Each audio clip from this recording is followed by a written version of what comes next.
उद्यापासून लालबागच्या ट्रस्टी आणि मुंबईकरांना त्यांना आग्रहाचं निमंत्रण आहे महाराष्ट्रातील मराठ्यांकडून. त्यांनी दररोज आझाद मैदानाच्या परिसरामध्ये जेवायला यायचं. कशाला?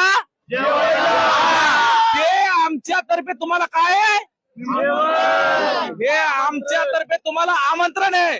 लालबागची जेवढी ट्रस्टी आहे, लालबागच्या परिसरातले सर्व भक्त आणि त्यातली त्यात परत मुंबईकर सुद्धा. काय मुंबईमध्ये काय 1.5, 2, 3 कोटी काळजी लोकसंख्या असेल ना, तुमची किती बी संख्या असू द्या, आझाद मैदानावर आल्याच्या नंतर तुम्ही उपाशी जाणार नाहीत बरं.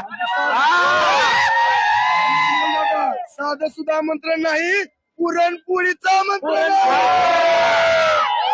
तर या उद्यापासून जोपर्यंत लढाई तोपर्यंत तुम्ही उपाशी जाणार नाहीत.